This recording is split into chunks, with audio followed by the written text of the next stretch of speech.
at that. I look sick. You're sick, right? Yeah. Absolutely.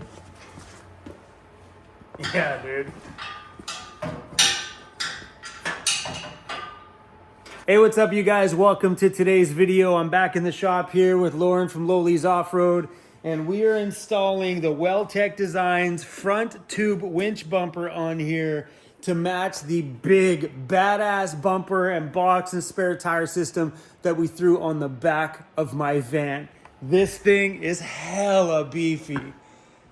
Damn, look at that. So we got 2 screws in there now. Just gonna make some adjustments, drop it down, make sure she's level. And this van is ready to take out for a test drive today.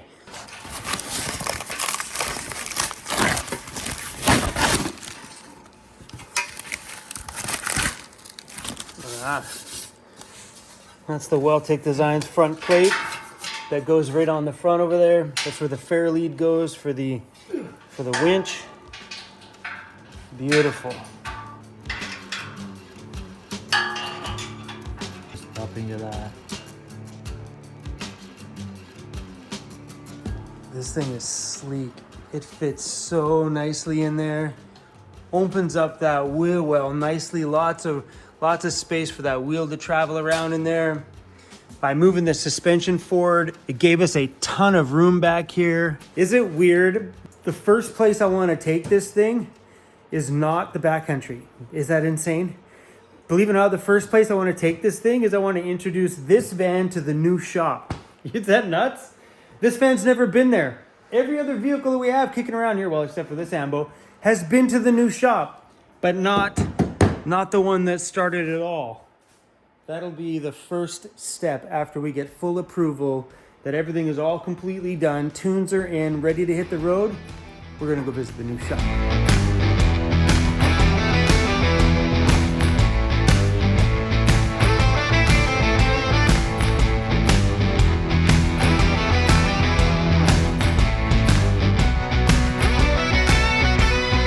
I was originally hesitant on the tube style bumper because I've seen them a lot on a lot of really cheesy 4x4 conversions, and I'm like, I don't like the look of the tube bumper. It looks cheesy.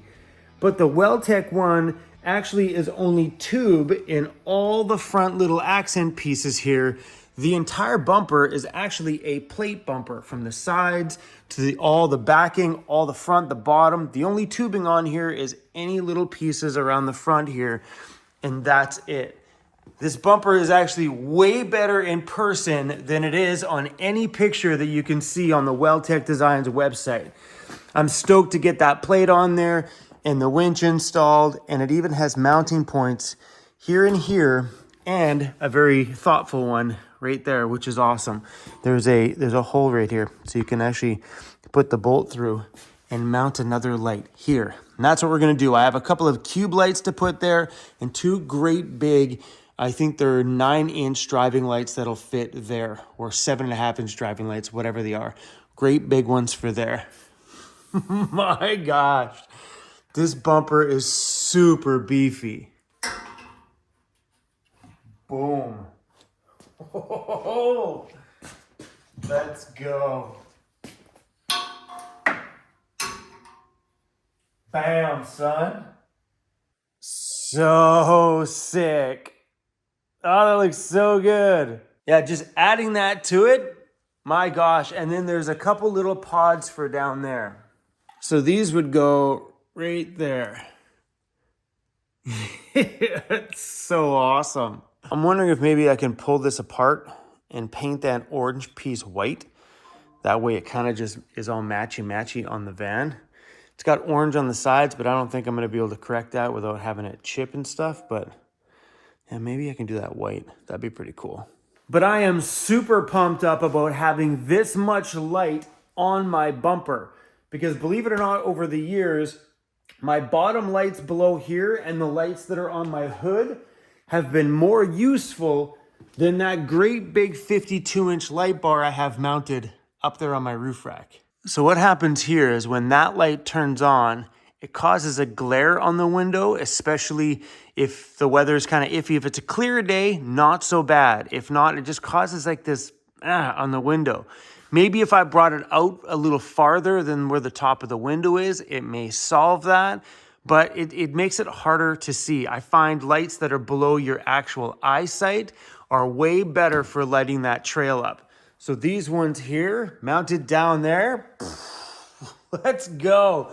Plus the bottom two pods, man, that trail is gonna shine super bright out there. And if you're wondering what brand of light this is, I will let you guys know down the line if these things pass the test.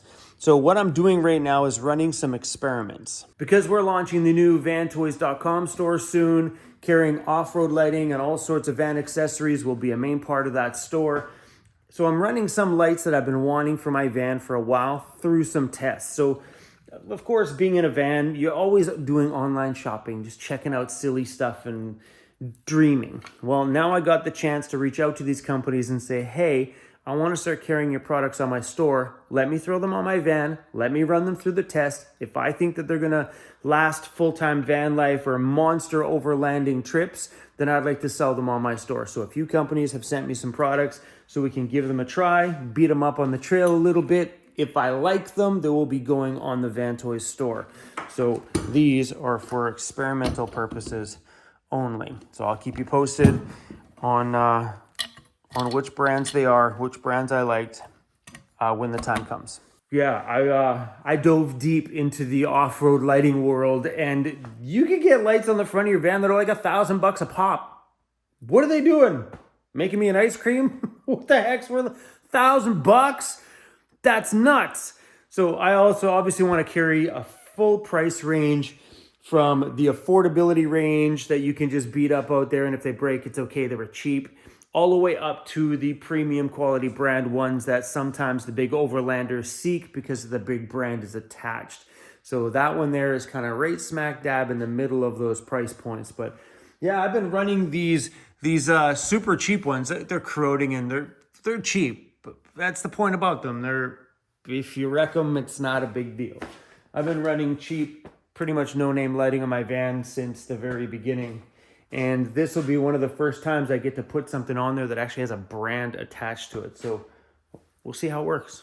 I still haven't figured out what I want to put in this box, but she's big, man. It's got a little shelf on the side here. My gosh, this is wicked. I'm sure we will pack this thing up very soon, but to have that much extra storage hanging off the back of your van is such a beautiful thing. And the inside of my van, after Overland Interiors was here, looks mighty damn awesome. Hey, look at that. Looks like a brand new van. What's up, Sir Cruzy? Are you sleepy? He's like, Dad, please shut the lights back off. Leave me alone. So today, me and Lauren were hoping to get this thing backed outside, but we ran into, well, another little hiccup. I don't have any transmission fluid here at the shop, and I don't have any brake fluid here at the shop, and both of those need to be topped up in here because we lost a ton of transmission fluid during taking the engine out, all the hoses and stuff, and they all dripped out and stuff. So I thought I had some, and Lauren's like, all right, man, let's get this thing topped up with some fluid so we can take it out for a test drive. I was like, damn, I'm looking all over my place, and it was running too late in the day, and I was like, Lauren, we can't take it out for a drive today. I don't have enough stuff. The corner store down the way here from the shop didn't have what we needed, so tomorrow's video is when we will take this thing out on a freaking test drive. Also, tomorrow we're putting in the winch, maybe mounting the lights and stuff on here, but damn it, I was so excited for that too, over some fluid. Oh, man. Oh, but anyway, that's okay. It's going to get all this stuff done in tomorrow's video, and then the next one, I get to drive this thing up to the tire shop to get the front wheel alignment done.